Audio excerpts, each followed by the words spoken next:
If you're a player that really struggles to get any sort of forward shaft lean down into impact and you always find yourself casting and getting these hands back behind the head, let's get into how you can start changing that, get those hands a little bit in front of that club head, improve that compression, and start hitting better golf shots. So the big thing that we have to start with is, why does a casting occur in the first place? Why do you get to the top and then all of a sudden start losing these wrist angles and throwing the wrist here, where now that club head passes those hands and you get a little bit more into this position of impact? In a very large majority of the time, the reason this happens is from the club face being too open. Whether it is opening off of the start of the swing or if it's opening on the way down, if you were to think, all right, I'm going to maintain these wrist angles, I'm going to keep my hands out in front of this club head, and I'm just going to turn. That club face is going to be wide open, and you're going to hit slices or blocks every time. The casting, while you may not like it, that move of throwing these wrist angles is what is giving you a chance to square that club face up. Because again, if that face is open and I turn and hold, I'm going to leave it wide open here. But if I start to throw these wrist angles down into impact, you can now see that face has gotten a little bit more square. It may not be the matchup you want, but it's the only chance you really have. I'll see a lot of players that do this really struggle with dumping the club too early, and they will chunk it, hitting the ground first. Or if they do make decent contact, that club face usually has a lot of loft thrown under it, so they will hit very high, very short, scoopy shots. So if we want to fix the hands getting a little bit more in front of this club head, we have to fix the open club face first.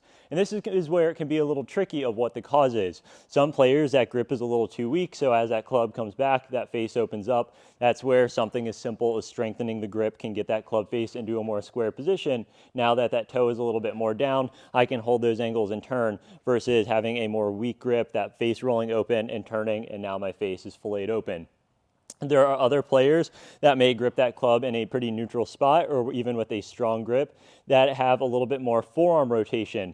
That's where you may have to feel that face stay a little bit more shut off the start. There are some players that get up to the top and they will let their lead wrist start to cup. Typically, as they do this, once they get up to the top, as that wrist cups, that face kind of torques itself open. So now as you turn, that face again is going to be wide open. Some players will get into a good position up top where that lead wrist will be nice and flat, but now as they work down, that's where they will start to add a little bit of a cup to this wrist, or lead wrist extension, basically where that glove logo rolls up towards the face, and you can see that is going to roll that toe a little bit further back. So now if I hold that position and turn, club face is wide open.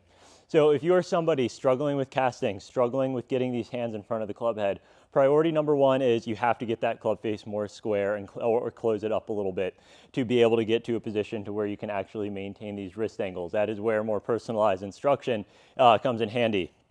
You have to get to that root cause. So say you're a player that struggles with not getting any forward shaft lean, but you get to a spot where that face is in a pretty good spot. It's squared, slightly closed. You feel like you rotate well, but you struggle with hitting left shots, or you hit these strong pulls.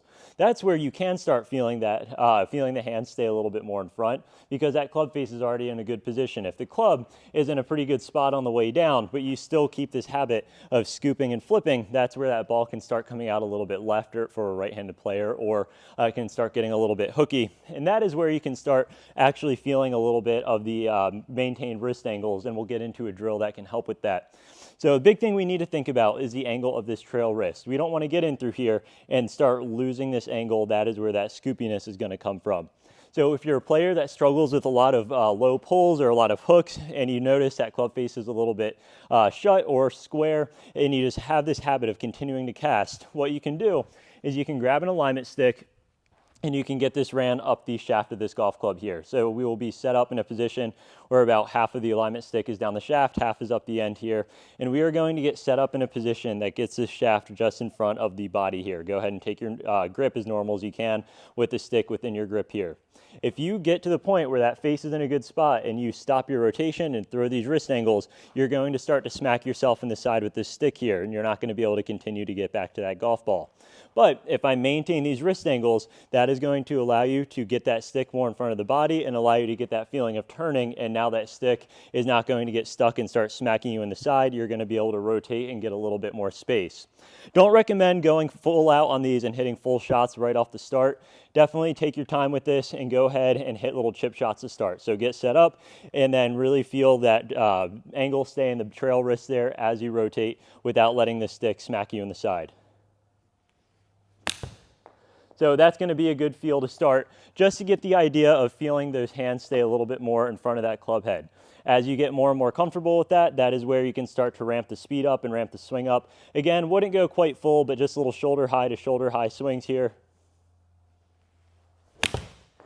And those can be good ways to really feel those wrist angles and keep that club from flipping over. So if you're a player that really struggles with casting, priority number one is you have to get that face more squared up. From there, if you start struggling with the left miss, that is where, or a hook miss, I should say, that is where this alignment stick drill can be a good one to help you maintain those wrist angles. So if you have any questions on any of that, please let me know. Online lessons are available through Skillest, or if you are in Hampton Roads, I have in-person lessons available as well.